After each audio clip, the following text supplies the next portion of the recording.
Good evening. I've got my cheat sheet so I don't forget anything. And not that I'm biased or anything, but I think you're in for a real treat tonight. So I think you'll really enjoy the program. My name's Larry Parlberg. For those of you I don't know, that I don't know you or you don't know me. I'm the director of the Lew Wallace Museum, and we are thrilled that you're here tonight. We thank you for coming. We thank Wabash Avenue Presbyterian Church for allowing us to be part of their bicentennial celebration this year. And I can't think of a better venue for this particular program than to be in here. And as you hear Dolores become Sally Foster, when she was writing her journals, this congregation was already over 40 years old. So it's really an interesting way to look at history. There are some refreshments afterwards if you'd like to visit with Dolores or Bobby. And this is not the Wabash Bobby Horton, okay? This is the other Bobby Horton, because we have had that question this week. But there are refreshments that we'll have afterwards. They're from Kroger. There's no calories, so it's easy to eat them. Sally Independence Foster was 12 years old and living in Florence, Alabama in 1861, a time of high-top shoes, inkwells, and mail carried on horseback, a time more than 150 years ago when this country was about to be turned upside down by 4 years of war. At the time of her letters, this congregation was already about 40 years old. Based on Sally's own words and music of the time, storytellers Dolores Hydock and Bobby Hart, a musician, will share Sally's story and give us a uniquely personal look at a radically changing world. If you would please turn off your cell phones, today's story will take us back to the time of the 1860s, and you'd be surprised at how fast ringtones will take you out of 1860 and back into 2024. The story that we'll be sharing tonight is about 90 minutes in length, and there's not going to be an intermission. Dolores and Bobby will be happy to visit with everybody after the performance. We do have some CDs for sale and the refreshments out there. And so now, ladies and gentlemen, without further ado, Dolores Hydock and Bobby Horton and their story of an observant, articulate young lady named Sally. A Sweet Strangeness Thrills My Heart, the Journals of Sally Independence Foster.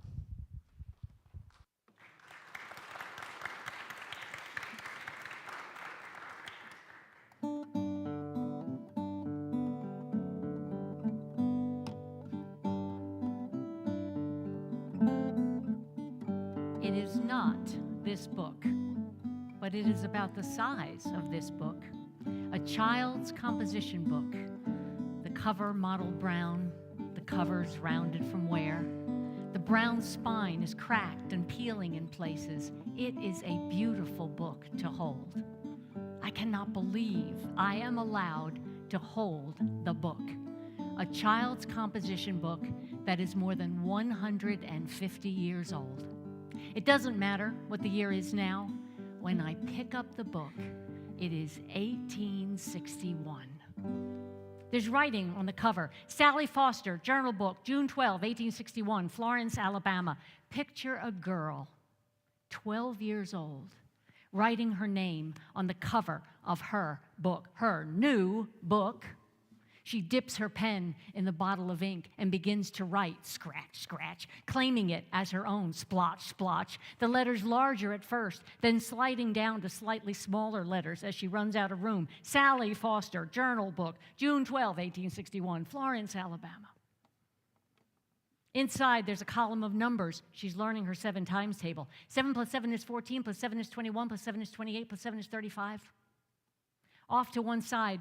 I started my stocking on Monday morning, the 22nd. I finished it on August 7th and started my other. 6 weeks, she underlines.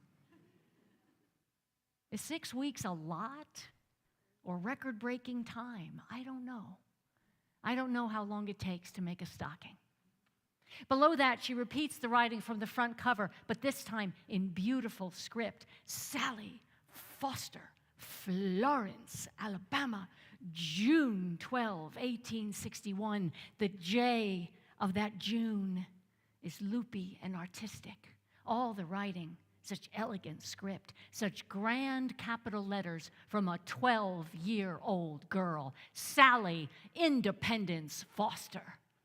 named after her mother, Sarah Independence Foster. Her mother was born on the 4th of July. Sally was born on October 28th, 1848. It says so here on the inside cover of this book, not in elegant script. These words are just printed. This is just the facts. From Family Bible, Sally Independence Foster was born October 28th, 1848 at Nashville, Tennessee. There's a stray S crossed out. Then again, Sally Foster, Florence, Alabama. Who she is and where she belongs. It is clearly important that these things are known, that there is no question about who she is or where she belongs. Is she writing this to tell us or to tell herself, planting her feet on solid home ground? Turn the page, there's a few scratches, some scribbles, then a new page, and she begins. June 13th, 1861, I got up at 5 o'clock and walked about until breakfast. After breakfast, I practiced until 7:30 and read for some time. Then I sewed on my dress until dinner. After dinner, I read until 2 o'clock, and then I went to walk. And after I came home, Julia O'Neill came to our house, and we played until supper. After supper, I read my Bible, prayed, and went to bed. I try to picture Sally so carefully, so precisely recording the events of her day. What was that day like? June 12th, 1861. How hot was it in Florence, Alabama? Where was she writing this? In that beautiful house where she lived, that house with the stately white pillars in the front, long wavy glass windows that would have allowed a breeze to find its way through the high-ceilinged rooms. Was she sitting at a table in the parlor? Was she maybe on the front porch swing? Was she up in her room? The room on the right, as you look at the front of the house, that room with the high bed, long curtains hanging still in the June heat, the click of the nib of her pen as it touches the bottom of the bottle of ink. June 14th, 1861. I got up at 5 o'clock and walked about until breakfast. After breakfast, I practiced for an hour and a half, and then I read for some time. The name of the book was The Angel Children. Oh, how I wish I was amiable as an angel so everyone would love me. And then I sewed on my dress until 11 o'clock, and then I read until dinner. After dinner, we all went to sleep until 2:30 o'clock, and then I got up and walked about in the yard. At 3:30, I went to Sister Jenny and stayed until 4:30, and then I took a walk with Julia O'Neill, and when I got home, supper was ready. After supper, I read my Bible, prayed, and went to bed. The questions pile up as I read this. Who is Julia O'Neill? Where does Julia O'Neill live? Where does Sister Jenny live? What did they eat at all these breakfasts and dinners and suppers? What music does she play when she practices the piano? And why doesn't she use any punctuation? I remember how irritated I used to get at my then 12-year-old niece who would send me emails using nothing but run-on sentences. Apparently, adolescent disdain for commas and capital letters is nothing new. I have questions, too, about the war. How is it affecting her family? The war, that war. It's June 1861. The war has begun, but just barely. First Manassas is still a whole month away. Thursday, June 20th, 1861. I got up at 5 o'clock and walked about until breakfast. After breakfast, I read and practiced and sewed until dinner. After dinner, I lay down until 3, and then I read until 4 and sewed until 5. 5:30, the 5 is crossed out. She wants to account for those extra 30 minutes. Then I went to prayer meeting. After prayer meeting, we sat on the porch until supper. After supper, I read my Bible, prayed, and went to bed. There is a rhythm to Sally's days. I got up at 5 o'clock and walked about until breakfast. After breakfast, after dinner, after supper, I read my Bible, prayed, and went to bed. I got up at 5 o'clock and walked about until breakfast. After breakfast, after dinner, after supper, I read my Bible, prayed, and went to bed. Several years ago, it was 2013, we were right in the middle of the 150th anniversary of that war. And I was looking for a story that I could tell with my wonderful friend Bobby Horton, who knows more about Civil War music than really ought to be possible. I wanted this to be a story not about the war. I just wanted it to be set against the backdrop of that war. I didn't want it to be about soldiers and battles and generals. There are people, and some of you may be in this room, who know more about battles and soldiers and generals than I could ever begin to learn. I wanted it to be a story about a woman from Alabama, if possible, because that's where Bobby and I live. And I wanted it to be about someone that no one has ever heard about. No Diary of Mary Chestnut. I just wanted it to be about someone caught in that moment of history, someone who could have been you, could have been me, if we'd happened to have been born then instead of now. I had no idea where I was going to find this needle in a historical haystack. But then one day, I remember it was a June Saturday, I was sitting in my kitchen finishing my morning coffee. I was reading my local newspaper, and a headline caught my eye. It said, "Civil War Diaries Donated to UNA Archives." And the article told about this girl, Sally Independence Foster, who was 12 years old, living in Florence, Alabama. That's up in the northwestern corner of Alabama. She was living there 12 years old in 1861 when the war began. And she, like most privileged, educated young ladies of her day, was keeping a diary. And she kept on keeping a diary for 26 years. And those diaries, letters, some family books and papers had just been donated by Sally's great-grandson and great-granddaughter to the archives of Collier Library at UNA, University of North Alabama, there in Florence. A woman from Alabama that no one's ever heard of in the time of the Civil War. This might be exactly what I was looking for. And so I called Louise Huddleston. She was the archivist at the library then. Called her up, asked her, could I come look at the papers? Asked, of course. So off I go, 150-mile trip from Birmingham up to Florence. When I got there, Miss Huddleston had everything laid out on one of those long wooden library tables. There were 3 similar-looking composition books. One, the diary for the year 1861. One, a diary that covered 25 years, 1862 to 1887.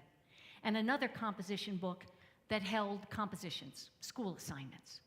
There were some letters, a few photographs. I sit down, pick up the first diary, open it. The brown spine cracks a little. The pages are a pale tan, as if they've been soaked in tea. Lots of words hard to make out. Boy, this beautiful writing is lovely to look at, but wow, is it hard to read. Is that an I or a J or an S or a T?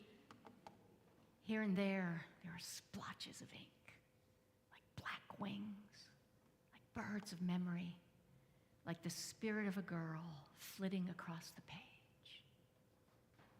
Saturday, June 22nd, 1861, I got up at 5 o'clock and walked about until breakfast. After breakfast, I went out in the backyard to count the chickens. There were 55 in all. And then I went downstairs where Jane was making jelly. I did not learn how to make it, but I am going to get me some blackberries and make me some.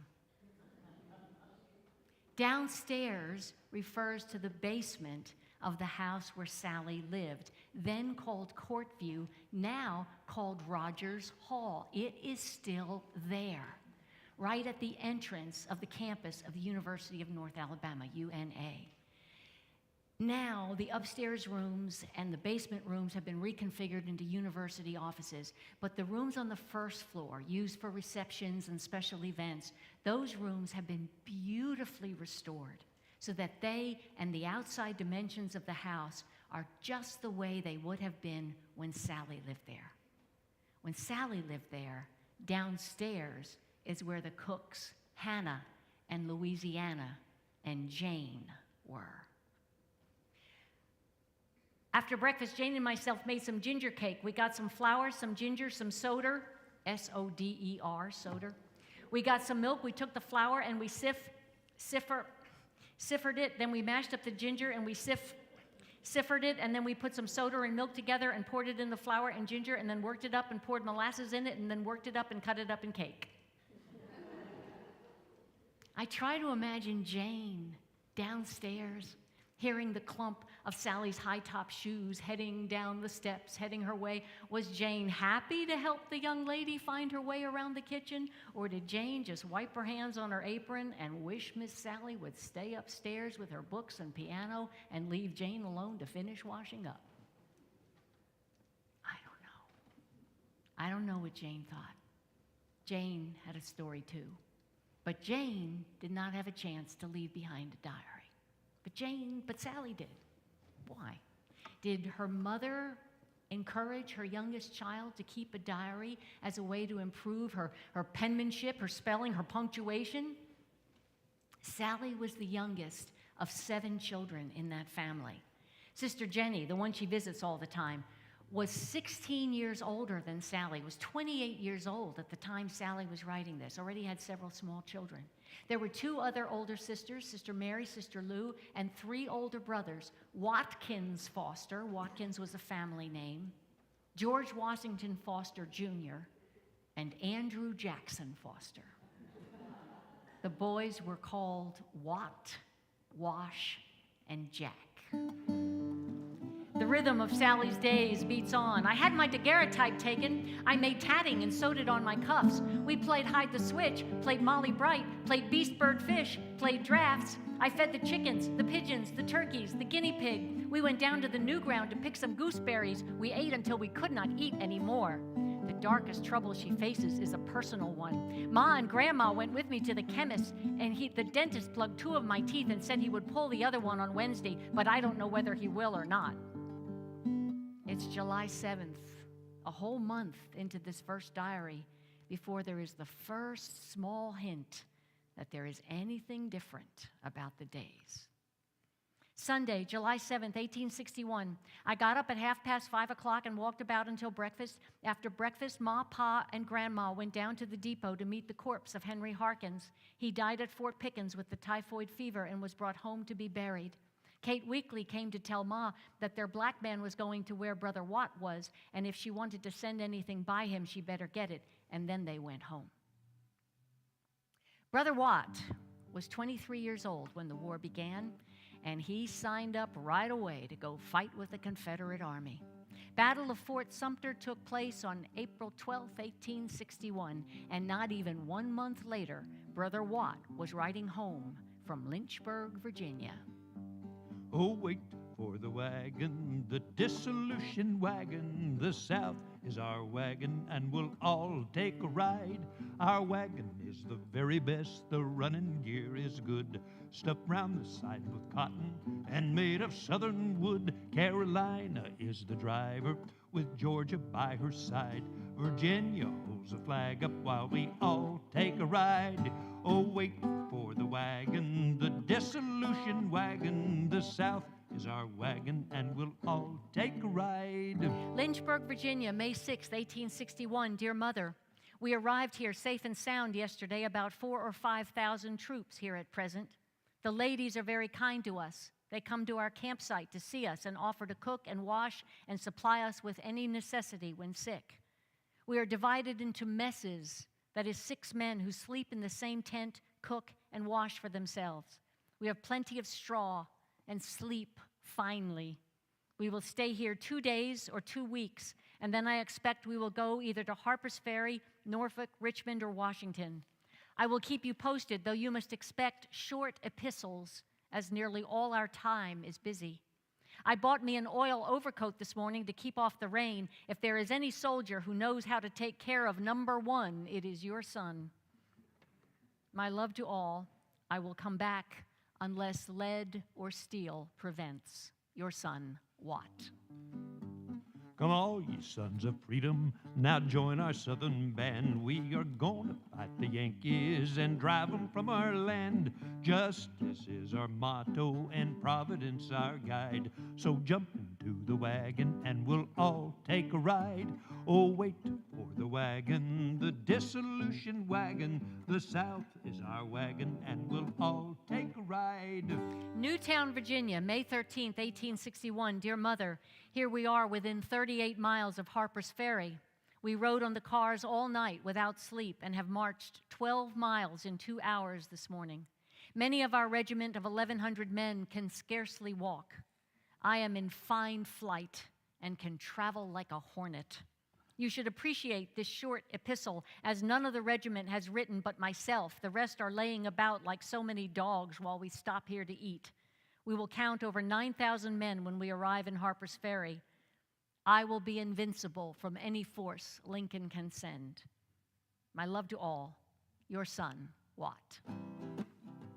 We are a band of brothers, a native to the soil, fighting for our liberty with treasure, blood, and toil. And when our rights are threatened, the cry was near and far, hurrah for the bonny blue flag that bears a single star.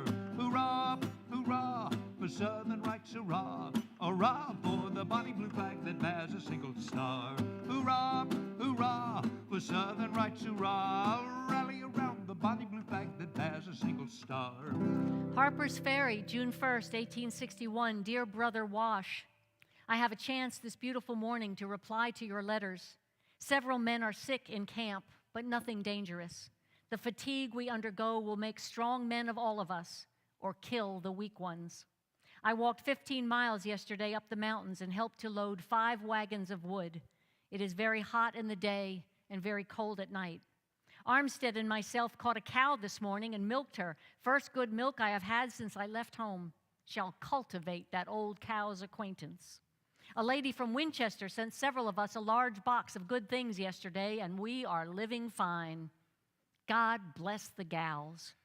I think I shall have to bring one of the Virginia gals home with me if they don't let me alone. They are noted for big feet and rosy cheeks. The boys are getting very sick of the life we live, say that when they get home, they can appreciate home comforts. I like it well enough if it wasn't for cooking and washing. And the fleas. I have many fleas on me, wash twice a day, but can't keep clean. I understand troops are concentrating all around our encampments, intending to cut off our supplies and starve us, but they can never take this place. The 2 beautiful rivers, the Potomac and the Shenandoah, that mingle their waters in such a terrific and majestic stream, will run red with our blood before they take Harper's Ferry.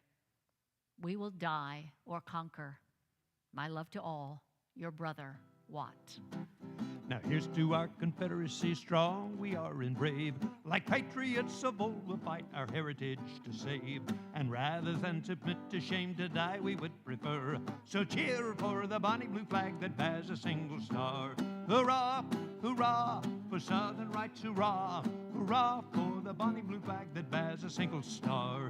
Hurrah, hurrah, for Southern rights, hurrah. Rally around the bonny blue flag that bears a single star. Camp Johnson, July 4th, 1861. Dear Father, we were marched to this place yesterday and drawn up in the line of battle to meet the Yankees, who are 7 miles distant at Martinsburg. They are 15,000 strong. We are 12,000 strong. A scout has just arrived with reports that they have struck, but it is not known which way they will move. I am certain they will not come toward us. If they do, our boys will let few of them reach home again. We have plenty of arms and ammunition. Our men are in fine spirits and eager for the contest. I am writing this on top of a flour barrel. All the flour is gone. We have sent for more, have plenty to eat, but little sleep. We have been on the march for 2 nights. We left our tents in Winchester, have nothing but our blankets. We are like snails, carry all we possess on our backs. Please tell Mother to send me some southern summer clothes. Get Hannah to make them. She has my measure. I would like to have 1 pair of pants, the same as our uniforms, also 2 pair of pants of dark-colored linen, 3 shirts, 2 pairs of drawers, 3 pairs of socks, 2 cravats, and such other things as she may think of. Also, please send me $20. I am in fine health and hard as a pine knot. My love to all, black and white. With luck, we will return home in a few months. Your son, Watt. Cheer, boys, cheer. We'll march away to battle. Cheer, boys, cheer for our sweethearts and our wives. Cheer, boys, cheer. We'll nobly do our duty and give to the South our hearts, our arms, our lives. Sunday, July 21st dawns, and Sally writes, we heard there was a large battle at Manassas Junction and that Mr. John Simpson was killed. Brother Watt was shot in the ankle, but not dangerously. Mr. Andrews and several others were killed or wounded. Julia O'Neill stayed here until dark. Battle of First Manassas, First Bull Run, took place on July 21st, 1861, and Sally is writing about it that same day. At first I think, how could she possibly have known about it so quickly? But then I remember that the telegraph was already in place then, part of a communications revolution as dramatic as the one we're living through right now. One historian said, suddenly news could be had in a matter of hours, not weeks. And so the telegraph brought news of battles, and the mail continued to go through, bringing letters from sons on those battlefields. July 25th, 1861, my dear mother, it is about 5 a.m. on a beautiful morning. I am lying at Colonel Hill's house in a magnificent room that looks at the sublime scenery of the Blue Ridge Mountains. My health is fine, and it is annoying to be confined by a slight flesh wound. Orders have been issued by President Davis to give each man who fought in the Battle of Manassas and was wounded a furlough until he recovers. Each of us will get a medal. I shall return home in 8 or 10 days, but shall not run the least risk. A ball passed through my leg, but has caused little suffering. I will be ready for war again in a few weeks. Send the carriage to the depot for me next Wednesday. If I am not there, send the carriage again each day until you hear from me, and do not be uneasy if I am late, as the roads are irregular. My love to all, your son, Watt. Well, there was an old soldier and he had a wooden leg. He had no tobacco he could beg. Another old soldier, he was sly as a fox. Always kept tobacco in his old tobacco box. He always kept tobacco in his old tobacco box. Well, there was an old hen and she had a wooden foot. She made her nest by the mulberry root. She laid more eggs than any hen on the farm, and another wooden leg wouldn't do her any harm. Another wooden leg wouldn't do her any harm.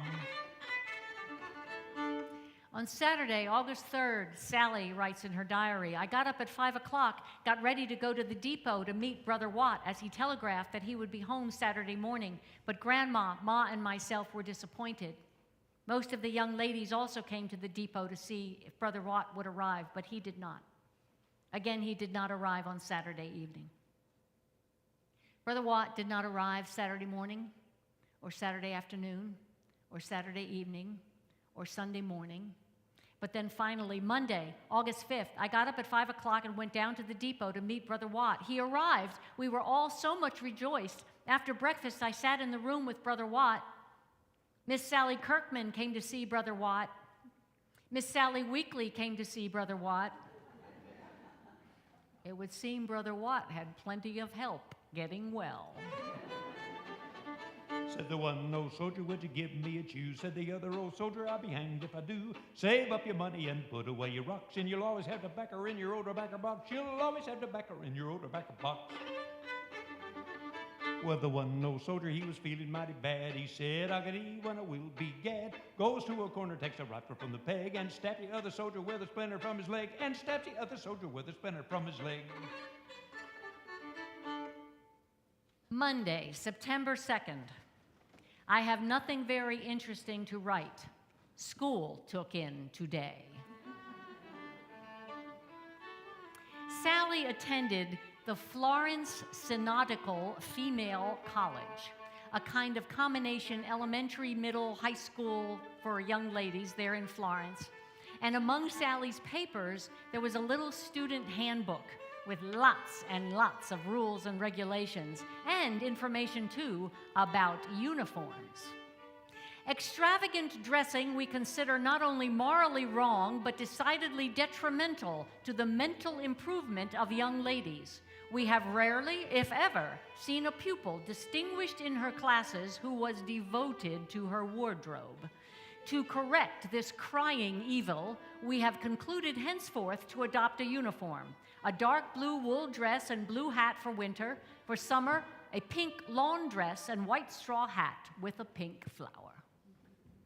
It was no small investment for Sally's parents to send her to this school. Tuition for a 20-week session was $15. Music lessons and use of an instrument, $30. Drawing lessons, $10. Languages, ancient and modern, $10 each. plus an incidental fee of $3. But Sally worked hard at her studies, seemed to take her schoolwork seriously. Monday, September 9th, I got up at 5 o'clock and studied until breakfast. After breakfast, Maggie and myself swang a while, and then school took in. I say arithmetic the first half hour, then I say botany. It is very hard. Then I take a music lesson, and school is out. I come home, eat dinner, and go back to school. I say physical geography, then I take a drawing lesson the other half hour, then I practice my piano a third hour, and then I worked on my composition until supper. Sally's third little brown book, the third composition book, actually holds compositions, essays that she wrote as school assignments. The very first of the essays was written when Sally was still just 11, not quite 12 years old. September 30th, 1860, The Birds. Of all the birds I have seen, I think the canary is the most beautiful.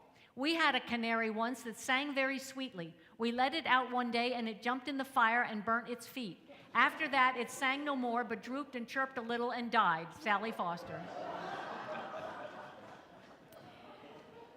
There are essays about springtime and gardens, about Christopher Columbus and King Charles I of England, about youth and beauty and the dangers of anger. Sally's compositions are graded by Dr. William H. Mitchell, who was the principal. They called him the president of the school, but he was what we would now call the principal of the school. And he would grade her papers and make remarks right in the composition book. Now, it is not easy to find any praise for Sally's work. This is not a time when children were given an A for effort and a gold star for self-esteem. No, it's far more likely you find him writing things like this. The ink is so pale and the writing so small, I could not without difficulty read it. Consequently, I have not criticized this composition. You have paid no attention to punctuation, although you have been studying it lately. And after another essay, he simply wrote, punctuation very bad. Sally keeps at it, though, and by the time she's writing her final essays at the age of 17, she earns this comment from Dr. Mitchell: except the misspelling of 2 words, the composition is very good. The sweet essays about canaries and springtime give way to more thoughtful pieces, some of them surprisingly wise, like this one titled Time. How swiftly time passes away, day after day, until a year is gone, and then another and another. We ought not to spend our time in idleness, but do as much good as we can. It is our duty to improve this precious time, for minutes, like grains of sand, make up the mountains of our lives. Sally Foster. And so it is. The grains of sand pile up the tiny activities of her day. I worked on my examples until 6. Jack went down to the chestnut tree with us, and we got our pockets full of chestnuts. I curled Maggie's hair. I wound some yarn with Grandma. We went to see Mr. McAlexander that has been to war and had his arm shot. Maggie and myself swang and played until supper. After supper, I read my Bible, prayed, and went to bed. The first little brown book, the first of the diaries, ends 2 weeks before Sally's 13th birthday. So goodbye, old journal, she writes. October 10th, 1861. It takes lots of trips from my home in Birmingham up to Florence to see all the papers and to see all the places. Now that I know what I'm looking at, Sally's spirit walks beside me as I walk past the house, still there where Sister Jenny lived.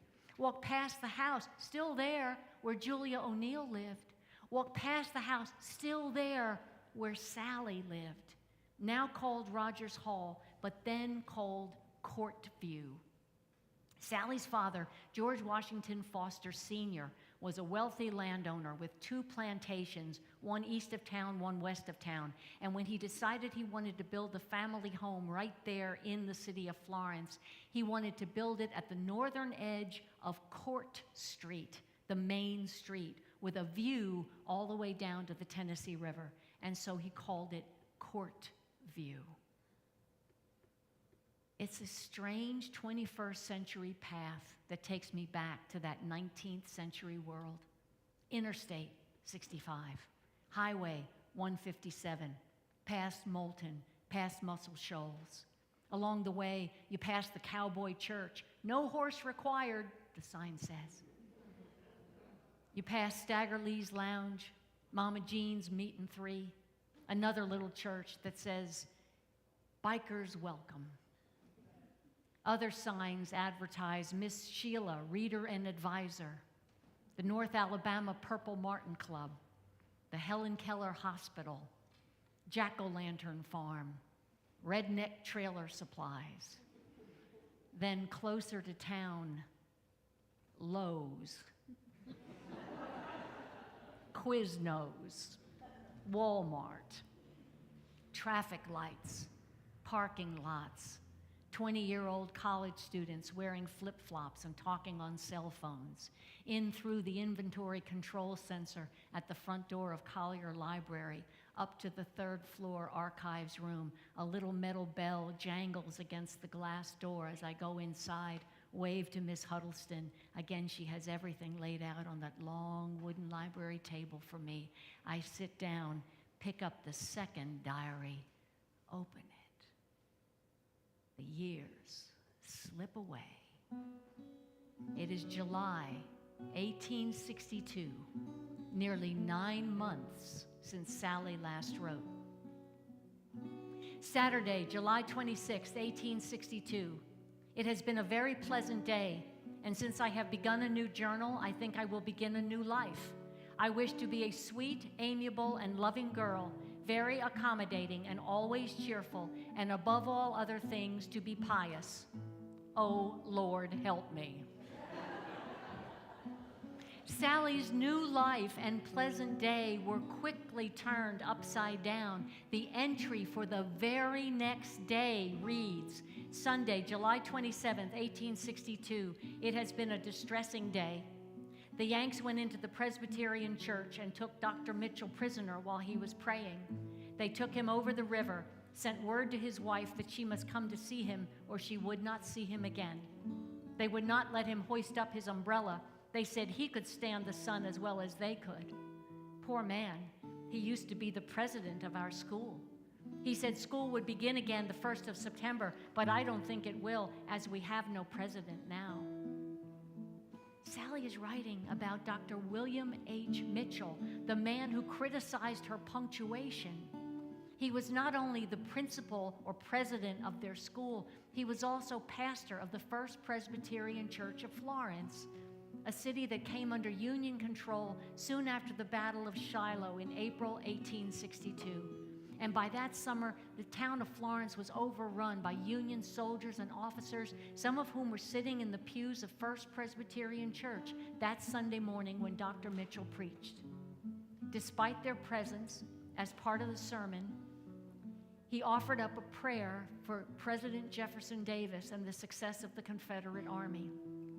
When the prayer was finished and the sermon was finished, one of the officers walked up to the pulpit and told Dr. Mitchell he was under arrest. They marched him off to the train station in Tuscumbia, about 8 miles away, and from there he was shipped off to prison in Alton, Illinois, where he stayed nearly 3 months before being released. That day was an upsetting day for everyone, Sally included. I read some today, but none of us went to church or Sunday school. There are so many Yanks in town. They came here the other night and ordered us to put out our lights. 2 of them came today, and we all sat out on the porch and talked, but we did not invite them in. It's so strange to think of them sitting on the front porch talking with the no-end Yanks, as one Florence resident called them. But apparently, even Southern hospitality only goes so far. They did not invite them in. The city of Florence, situated as it is right there on the Tennessee River, was a strategic spot during the war, and it changed hands, Confederate Union, according to some historians, more than 40 times during the 4-year course of the war.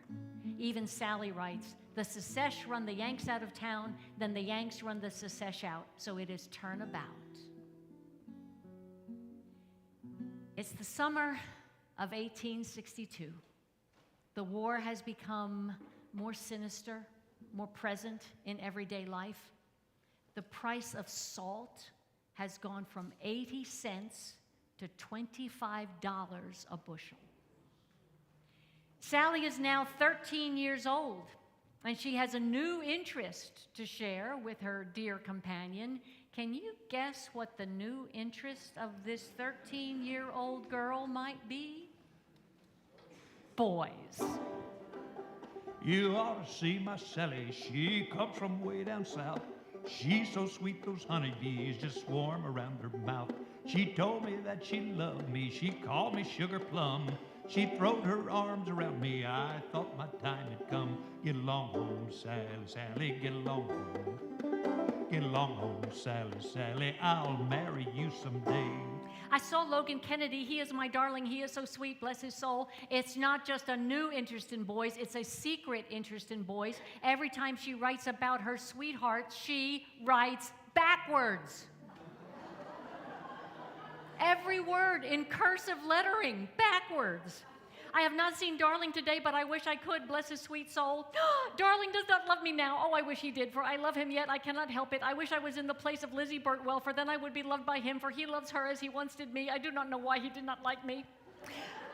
I seen, scratch, scratch, scratch, some name scratched out and replaced by Picnic, P-I-C-K-N-I-C-K, a nickname apparently for someone whose real name she dares not divulge, not even in backwards lettering, not even to her dear companion. Since I last wrote, I have received several letters from John, bless his soul. He said he would give me his ambrotype if I would give him mine. I told him I should not, that I was afraid the Yanks would get it, but I am going to try and get his. I want it very much. I love him. She took me to her parlor, she cooled me with her fan. She swore I was the prettiest thing in the shape of a mortal man. I wish I had a needle as fine as I could sew. I'd sew the gals to my coattail and down the road I'd go. Get along home, Sally, Sally, get along home. Get along home, Sally, Sally, I'll marry you someday. Picnic returns to the diary in backwards lettering. There is an exchange of ambrotypes, an early kind of photograph. There are expressions of undying love and affection for Picnic and John and Logan and Darling, all of them off at war. A sentimental poem makes its way into the inside cover of her composition book in loopy lettering. Hard is the fate of him who loves, but dares not tell his trembling pain, but to the sympathetic grave, but to the lonely listening plain. Sally in the summertime, Sally in the fall. If I can't have my Sally gal, I'll have no gal at all. You ought to see my Sally, she comes from way down south. She's so sweet, those honeybees just swarm around your mouth. Get along home, Sally, Sally, get along home. Get along home, Sally, Sally, I'll marry you someday. Life continues, a strange mixture of trivia and trouble. We heard that both of Mrs. Irving's sons were wounded. My canary is a month old today. The Yanks were moving about in the yard all night. They took nearly all of our chickens and geese. Grandma gave me a beautiful breast pin to match my earrings. Pa has got my horse and several other horses and mules back that the Yanks took. My little bird is well and sings very sweetly. The Lord has not let anything disturb us. Take me home to the place where my little ones sleep. Old Grandpa lies buried close by, o'er the graves of the loved ones I long for to weep, and among them to rest when I die. The heat of the summer continues into September. School resumes, even though Dr. Mitchell is still in prison. Sally writes, I study history of England, rhetoric, arithmetic, familiar science, natural philosophy, and music. I expect to study Milton's Paradise Lost, and I like to go to school very much. Sally is still just 13 years old, and while she is reading Paradise Lost, the bloody Battle of Antietam takes place. Sally writes, nearly all the young men have left town with Sloss Company. I think there was 80. Among the 80 young men who left town were Sally's two older brothers, Wash and Jack, gone to join their older brother Watt in the Confederate Army. Brother Jack was 17 years old. Brother Wash was 18. He told his sister Sally he had signed up for 3 years and would not come back before then unless brought back wounded or dead. October 28th, 1862. Well, companion, I have something to tell you. Now listen with all your ears. I am 14 years old today. I do wish I was but 6 years old. I do not want to be grown. Ma gave me a nice work basket for a birthday present. Julia O'Neill came to see me after school, and we went up to the orchard and eat some frostbitten peaches. They tasted very nice.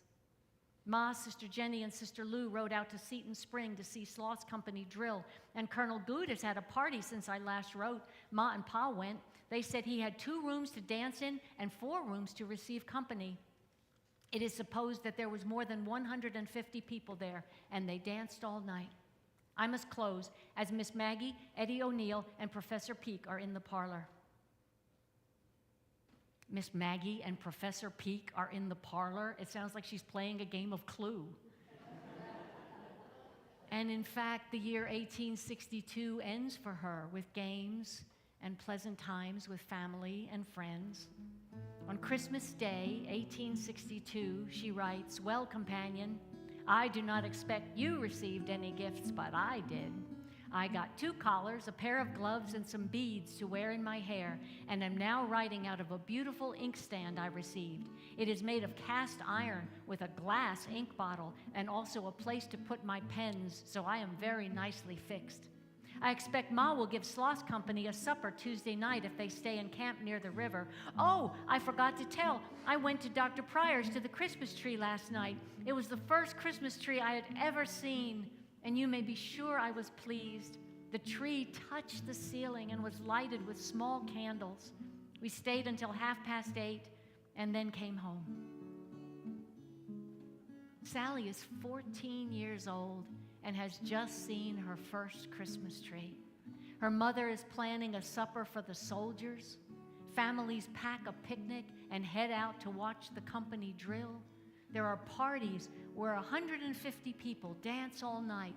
It almost seems as though the war is easing up. But in fact, its darkest days are still ahead. This war that some people boasted would be over in a matter of weeks, maybe months, heads into its 21st month as the year 1863 begins. Take me home to the place where I first saw the light, to the sweet sunny south, take me home, where the mockingbird sung me to rest every night. Ah, why was I tempted to roam? I think with regret of the dear ones I left, of the warm hearts that sheltered me then, of the wife and the dear ones of whom I'm bereft, and I sigh for the old place again.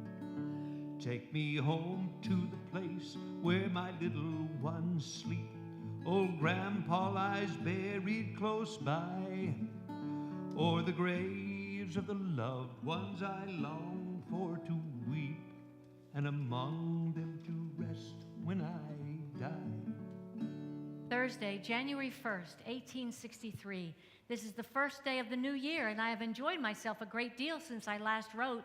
Ma had the supper for Sloss Company. We had plenty of cakes, good peas, pig's meat, turkeys, biscuits, light bread, etc. Picnic was there, looking sweet as a June bug. That part is written backwards. He talked to me mighty sweet, said that he loved me better than any other person on earth. I told him I believed he was flirting with me, but he said he was not. I received a letter from Johnny the Friday before he left. He asked me for a lock of my hair to cheer him up, so I sent him a small piece. I wish so much Picnic and the rest of the company would not go away. Saturday, February 28th, 1863. Valentine's Day has passed, and I did not get a single one. But the reason was no one much was here to send them. The rebel troopers left on the 7th, and they are now at Chapel Hill near Murfreesboro. They have very hard eating, only have kush. This is made by not sifting the cornmeal and then cooking it without any salt. After about a day, it is very hard, so you cannot eat it. Then they take it and crumble it up and pour water on it, and it is cooked again. And they have bacon without any salt. Is that not hard for the poor soldiers? Tuesday, May 12th, 1863. I am astonished to think how much time has elapsed since I last wrote in my dear companion, but you must excuse me, for a person does not feel like writing these times. The reason I stopped so short last time was because Brother Wash came home for a little while. Oh, how glad we were to see him. He had been in several fights since we last saw him, and he came home to get another horse. He went to Cortland and bought him a splendid horse and gave a splendid price, which was $500. $500 in 1863. Whether that was Confederate money or Union money, that was a small fortune. Chancellorsville, Gettysburg, Vicksburg, all those battles took place the summer of 1863, but they are not mentioned in the diary of this 14-year-old girl. She may not even have known they happened so far away. Besides, there was plenty for her to do battle with right there at home. Sunday, July 12th, 1863. It has been exactly 2 months since I last wrote in my journal. I have not felt inclined to write. Little Frank, a boy about 11 years of age, a little colored boy that Ma kept about the house, died on May 27th, 1863. He had the typhoid fever. He was very smart. I hope with all my heart he has found a resting place in that mansion not made by hand. Sister Lou has had the typhoid fever. We thought 2 or 3 times she would never recover, but thank God he lets her live. Julia O'Neill has had the fever also, but is recovering. Miss Millie Birtwell, a beautiful young lady of our town, died with the brain fever not long ago, and her 2 younger sisters have typhoid fever now. We are whipping the Federals at nearly every point. I thank thee for that, Lord, and may we soon have peace. We did not appreciate peace when we were so blessed with it, but now we feel the want of it. Tuesday, November 3rd, 1863. Ever since Thursday, the enemy has been here. On Thursday, they came marching up in large force, both cavalry and infantry. We've been expecting them nearly all day, so Dr. Mitchell dismissed school, and we have not had any school since. When they first came in, the stragglers knocked down all the beehives and killed most of the chickens. We had to catch the few chickens they left and put them in the pantry. They've taken many men prisoner, including Brother Jack and Cousin Frank. They were captured on Friday night. Ma is so distressed she did not see Jack before they took him away. They took all their horses from them. Brother Jack loved his horse so much he would not have taken money for him, but they have taken him and his horse now. I was 15 years old on the 28th of last month. I did not get any presents for my birthday. December 26th, 1863, Christmas has passed, and I have not got any gifts. It is the dullest Christmas I ever experienced. Dr. Mitchell only gave us 2 days away from school for Christmas, but I do not mind because it is so dull. I am sorry the years pass away so quickly. Soon I will be grown. I never wanted to be grown. I always loved childhood the best. The ink is so bad, I cannot write anymore. Tuesday, June 21st, 1864. It is a beautiful day. Nanny Whitten and I felt very lonely, so we decided to come up on top of the house, and here we are, Nanny writing to her sister, and I am writing in my diary. My darling brother Jack has been in prison 7 months. It seems he will never be exchanged, but perhaps it is the Lord's will, so I must not murmur. Our family is separated so much. Pa and Sister Lou are at the plantation near Cortland. Brother Wash belongs to Roddy's company. Brother Watt is going to South Carolina to be a surgeon, and poor Brother Jack is way up at Fort Delaware in one of those detestable northern prisons. I want to see them all so much. 'mid pleasures and palaces, though we may roam, be it ever so humble, there's no place like home. A charm from the skies seemed to hallow us there, which seek through the world is ne'er met with elsewhere. From that detestable northern prison, Brother Jack writes to his sister. Fort Delaware, August 10th, 1864. Dear Sally, your very short note in which you complained of my never answering your letters came to hand some days since. You never failed to ask me if I might be exchanged. The prospects are brighter now than I have seen at any time during my imprisonment. I do not think 2 months hence will find me still within the walls of a northern prison. You can well imagine how I long once more to plant my foot on Dixie's fair soil. Truly, it will be the happiest moment of my existence when I can once again enjoy the quiet novelty of an evening stroll with my sweet mother and sisters. I am in fine health and hope I may continue so until I reach home. Give my love to all my friends, the ladies in particular. It is much too warm to write. I remain your loving brother, A.J. Foster. P.S. You can write as much as you wish, all of you. An exile from home, splendor dazzles in vain. Oh, give me my lowly thatched cottage again. The birds singing gaily that came at my call. Give me them with a peace of mind, dearer than all. Sunday, October 30th, 1864. I just finished writing to Brother Jack. He has been a captive 12 months on Tuesday. The old Yanks have been here for nearly 2 weeks, and there is no hope of their leaving this winter. I was 16 years old on Friday. I only got one birthday present, and that was a pin with Pa's likeness in it, which Ma gave to me. Brother Watt has been stationed in Macon, Georgia, at a hospital with 96 in his ward. Brother Wash came over the other day under a flag of truce. Oh, Lord, grant that all my brothers will soon return home. Home, home, sweet, sweet home.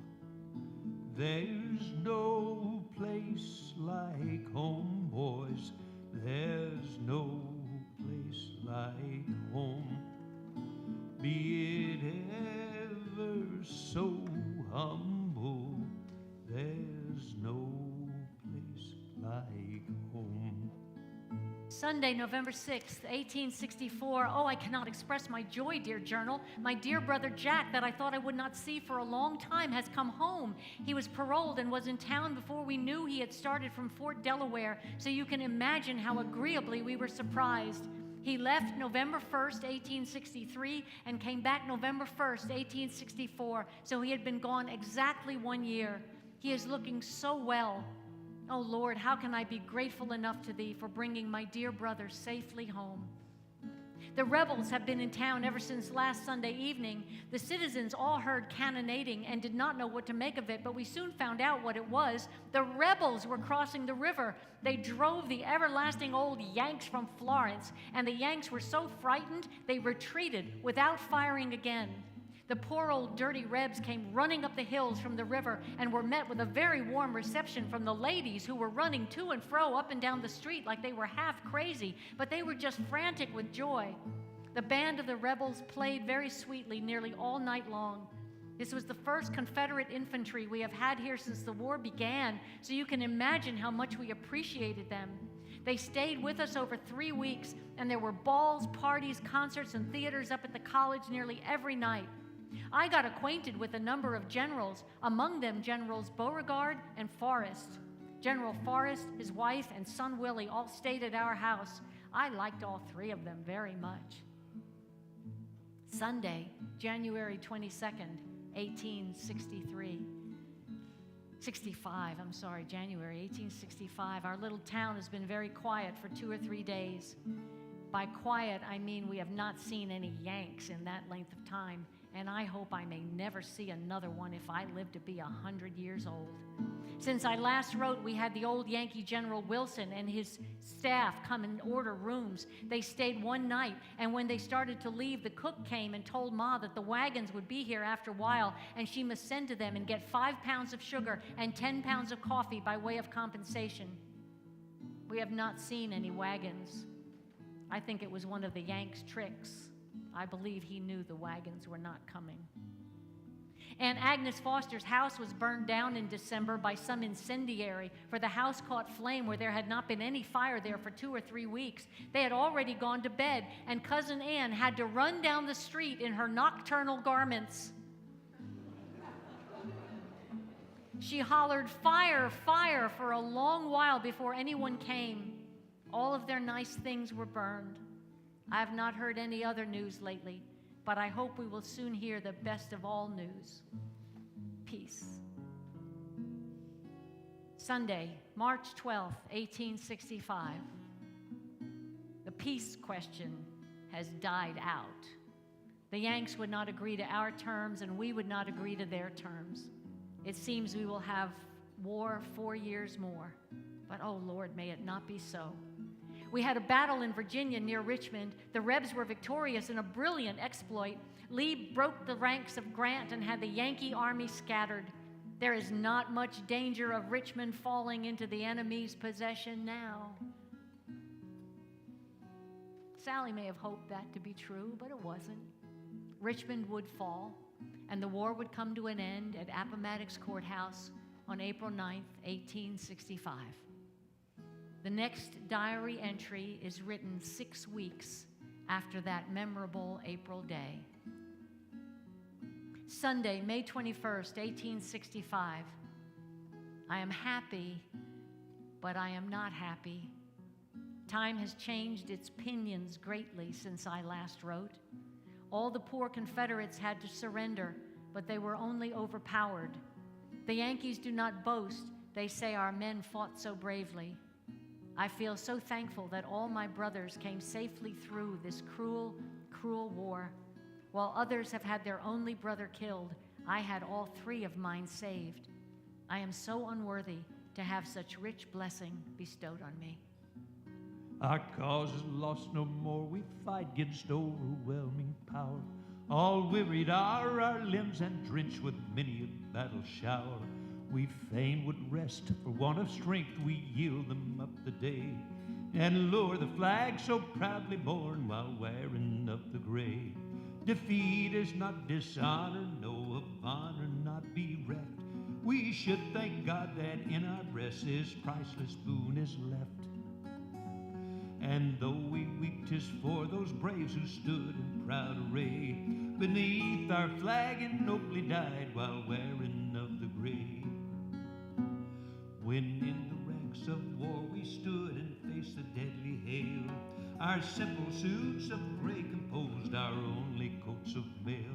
And of those awful hours that marked the bloody battle day, in memory we will still be seen a-wearing of the gray. Oh, should we reach that glorious place where waits a sparkling crown for everyone who for the right his soldier life laid down. God grant to us the privilege upon that happy day of clasping hands with those who fell a-wearing of the gray.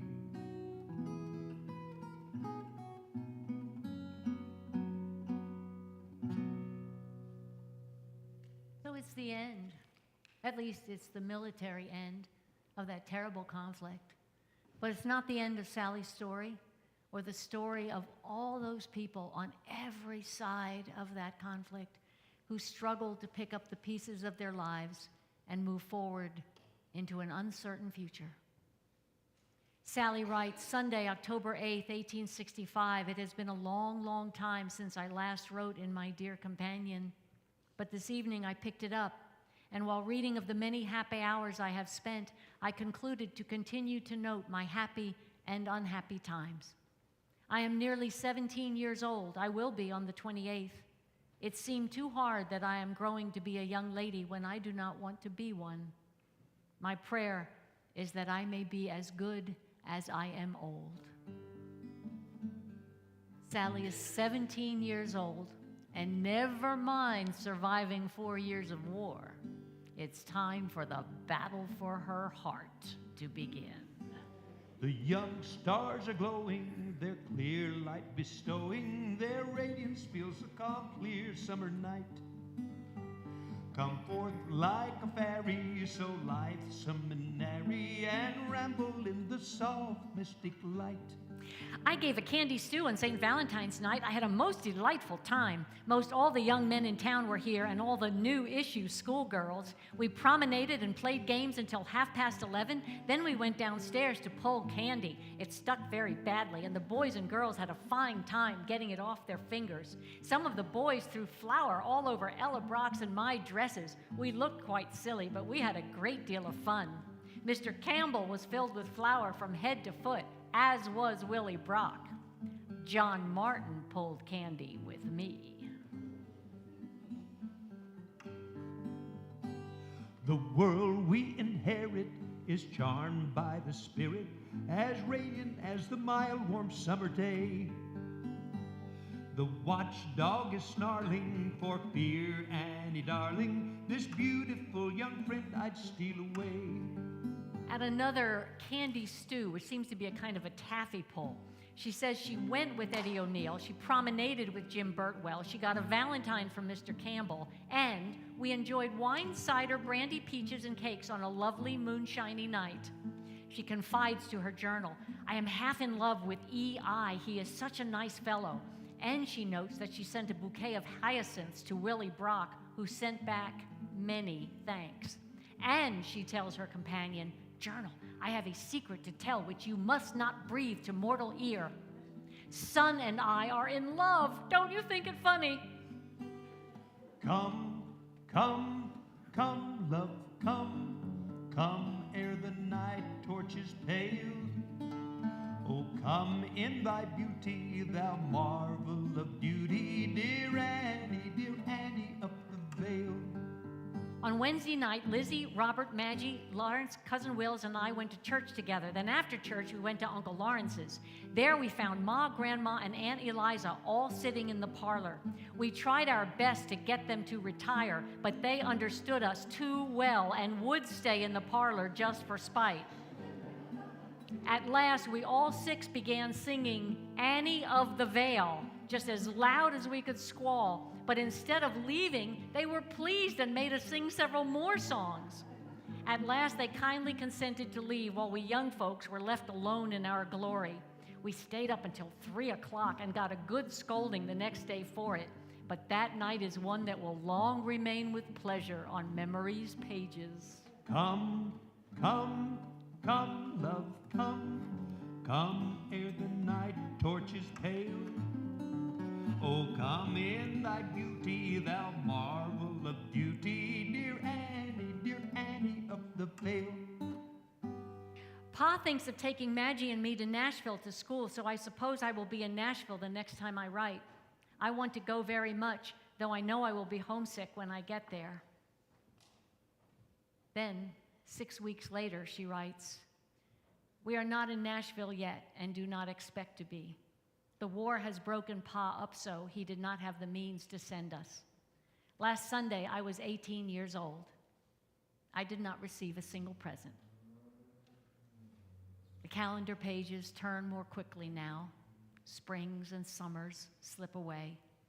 Monday, August 31st, 1868. Louisiana, a dear, good, faithful servant of ours, died last Wednesday. She used to watch over me when I was a child and make all my doll's clothes for me, and sometimes slip a letter to me from one of the boys. Alas, she is gone, but she told me to meet her in that bright home above. I sometimes think I shall never reach heaven. It seems I am a perfect hypocrite, for I take so little interest in my Bible and my prayers. I make good resolutions, but I fail. Willie Brock and I are carrying on extensively. I am partially engaged to him. At least I have promised to wait for him 2 years. He will then have finished his education.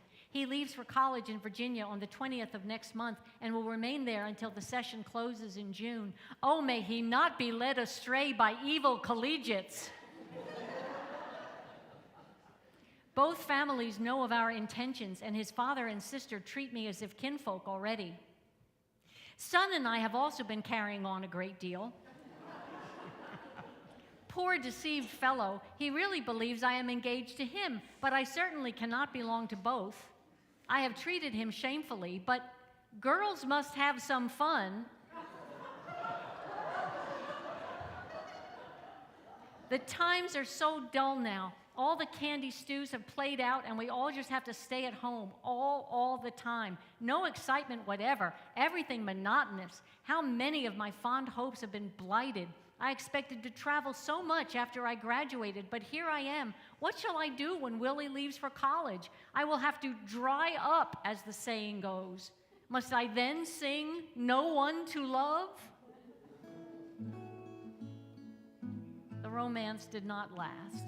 Not with Willie, not with Son. I was mistaken with regards to my affections for him. She writes about receiving the attentions of Captain Shelley, a Mr. Chatwell, a Mr. Sam McF. My heart did not beat in unison with his, so I said no right away. Cupid is clearly hard at work. Sally attends the weddings of several of her friends and writes, "My, how my schoolmates are marrying. I really ought to follow suit." Cupid's handiwork is also noticed by a young man living in Athens, Alabama, about 50 miles east of Florence, a young man, 25 years old, named Sterling Payne McDonald. Sterling Payne McDonald, 25 years old, attends the wedding of a friend there in Athens, a wedding where 20-year-old Sally Foster is a bridesmaid. Later, Sally writes, "I had the pleasure of seeing an old sweetheart, Sterling McDonald. We were lovers in childhood's happy days. He used to board at our house while he went to college. He is so handsome. The week flew by too rapidly, and we left with sorrowful hearts. I had been home scarcely 4 weeks before Sterling came down from Athens, specially to see me. He was in Florence a day and a half and came to see me 3 times. What think ye of that? I liked the gentleman so much. After his next visit," she writes, "he escorted me home from Mrs. Birtwell's after tea, and what do you reckon happened during our homeward walk? He breathed his vow of love. He was very much embarrassed. He would scratch his head a while, then put his handkerchief to his mouth, but his confusion was beautiful to me. He said it was useless for him to conceal his devotion for me any longer, that he had loved me for many years, but thought I would certainly marry Willie Brock, and knowing that, he concealed his feelings. I told him that we once, when children, were sweethearts, and perhaps such a feeling could again be revived. He wanted to have the affair consummated immediately." I don't think the word meant then what it means. But Ma is unwilling for me to engage myself to him until she finds out more about him. I do hope that Ma may learn that his character is spotless, for I rather like him.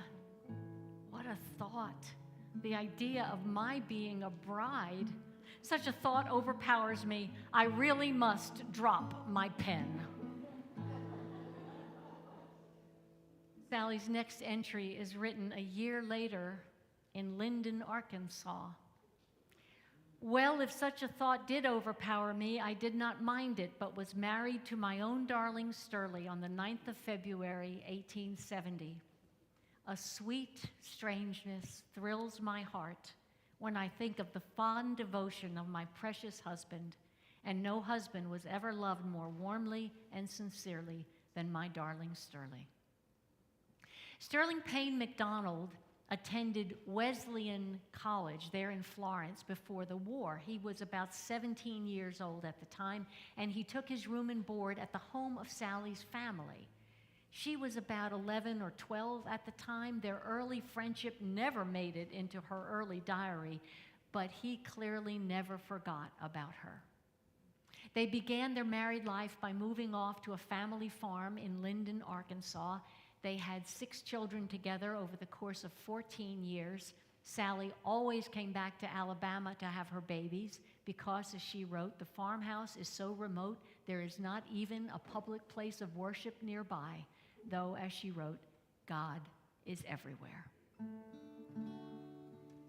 The diary entries come further and further apart now, just as in modern-day families where there are lots and lots and lots of photos of the first child, and then not quite as many of the second child, and then fewer still of the ones after that. Sally devotes an entire diary entry to tell about the birth of her first child, a daughter named Sally, named after her mother and grandmother. But then the next diary entry is 7 years later. And Sally just reports that there are 2 more children, a daughter, Lulu, and a son, Sterling Jr., children who dearly love their grandmother back in Alabama, a grandma they call Bama. Sally is so pretty. She is 8 years old now. I have never cut her hair. Her hair is nearly down to her waist. Her papa and I are her teachers, and she is spelling in words of 3 syllables. Lulu is as fat as ever and full believes that she can read. One day the hearth looked soiled, and Lulu asked her grandma what made it look so dirty. Her grandma told her that the men spit on it so much she could not keep it clean. Shortly afterwards, Lulu was told to wipe her nose. She said, "My nose is like the hearth, Bama. I cannot keep it clean." Little Sterling Jr. has been talking about turkey ever since Christmas. Nearly everything he sees, he says it looks just like a turkey. He told his nurse, Maudie, that she looked like a turkey. He said his puppy's tail looks like a piece of turkey. He likes to say he loves Papa and Mama and all buddy. The next entry is 3 years later, and Sally reports there is a 4th child, a son, Foster, who is already 2.5 years old. And though Sally hopes this is the last one, in fact, 2 more souls are given to her care, a son, Joe, and a daughter, Bessie May.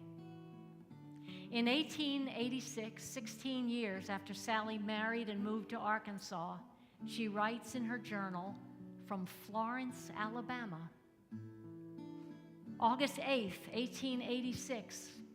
It is a lovely Sabbath evening. 2 long years have passed since I last wrote some lines in my dear old journal. We are back in Florence.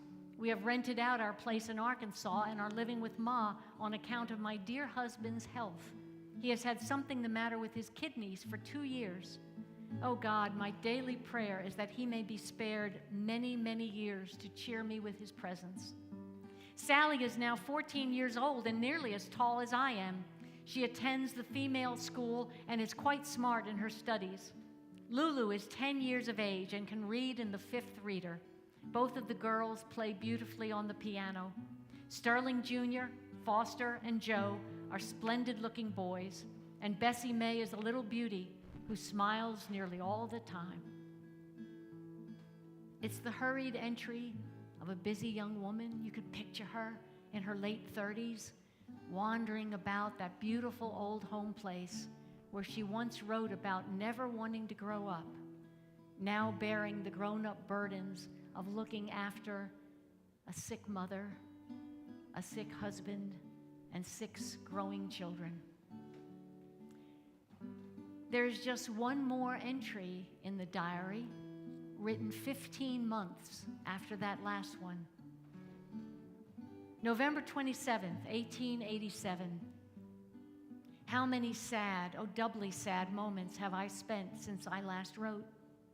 On the 30th of January, my dear mother said goodbye to earthly troubles, for she certainly had many. She breathed her last just as the sun was setting. Oh, how I grieved when she left me, for no one ever loved a mother better than I loved mine. Though it seemed I had enough to bear, still another great trial was to come.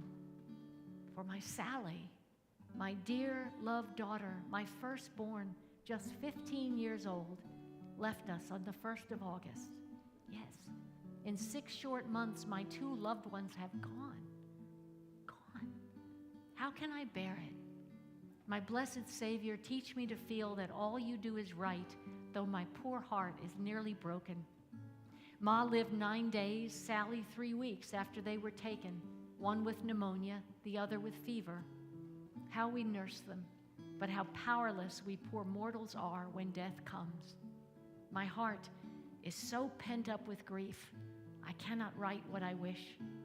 May God help my dear husband and myself to bear up under this sad, sad parting, and oh, may we all meet again. Take me home, let me see what is left that I know. Can it be that the old house is gone? The dear friends of my childhood indeed must be few, and I must lament all alone.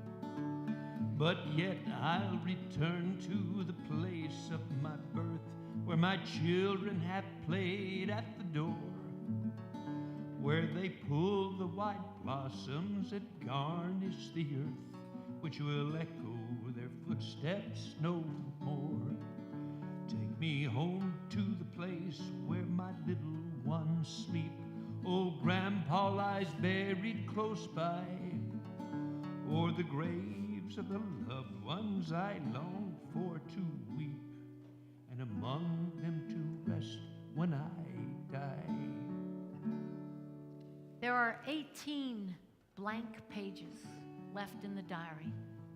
Sally and her husband Sterling lived another 10 years, but Sally never again picked up her pen to share her thoughts with her dear companion. Sterling died in April of 1897, and Sally died 8 months later at the age of 49. There is no record or memory of what caused her death. 5 children were left behind. The youngest, Bessie May, was 12 years old when her mother died, the same age Sally was when she started keeping a diary. The oldest boy, Sterling Jr., the one who used to say he loved Papa and Mama and all buddy, Sterling Jr. is the one who found the diaries and saved them and passed them on to his grandson and granddaughter, who generously shared them with us. Courtview was bought by the O'Neill family, and Emmett O'Neill, who, like his father, Edward O'Neill, would become governor of the state of Alabama, lived there in that house 11 years. The property eventually was acquired by what is now the University of North Alabama and was renamed Rogers Hall. But it'll never again be Rogers Hall to me. It'll always be Courtview, not just a beautiful building, but a home. And its rooms are never empty. There's a 12-year-old girl playing the piano in the parlor before breakfast. She's 13, running down the back steps to visit Jane and make ginger cake. She's 14 years old, sitting on the front porch, talking with the Yankees, but not inviting them in. She's 15, up in her room, that room on the right as you look at the front of the house, that room with the high bed, long curtains swaying slightly in the spring breeze, carefully writing backwards about her secret loves. She's 16, and the war is over. She's back downstairs entertaining her friends with a candy stew, her dress dusted with flour, her face flushed as she laughs and flirts with 6 beaux at once. She's a young lady of 21, standing in the front parlor in a beautiful dress, a long white veil held back with sprigs of flowers on either side, placing her heart and hand in the care of a man who loved her since she was a child. She's a grown woman upstairs, wandering through rooms that are dark with grief as she says goodbye to her mother, her oldest child, her husband, to life itself. Did she ever look at this book again? Was there maybe some warm summer day, she's up there in that room, she opens a drawer, oh, there it is, the familiar cover, the cracked spine. Does she sit on the edge of that high bed and turn those fragile pages, reading and remembering days of privilege, of childhood, of compositions and candy stews, of typhoid fever and fear? Then she closes the book, puts it back in the drawer, pushes it shut. Why did she never write again? There's just one drawing among Sally's papers, just a tiny sketch of a little farmhouse sheltered by lush trees, someone standing at the bottom of the front steps waving an empty wagon off to one side. After all those expensive drawing lessons, it's the only picture she left us. But it's her words that paint the picture for us, not the whole picture by any means. Just a tiny dot here, tiny dot there. The small story of a girl growing up. But if we connect the tiny dots of her days, a larger picture begins to emerge, a picture of a world of innocence colliding with a world of loss, of ordinary days transformed by ordinary, extraordinary times. It's the ordinary days, the tiny dots, that make up a life, your life, her life, my life, any life. And there is a rhythm to all of our days, just as there was a rhythm to hers. I got up at 5 o'clock and walked about until breakfast. After dinner, after supper, I read my Bible, prayed, and went to bed. It's what we all do. We get up and walk about until it's time to go to bed, and we get up the next day and walk about some more. And it's the tiny dots of all our ordinary days together that make history. And it's the pressing of our feet against the earth as we all walk about that makes our small, precious world go around.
Good. Thank you.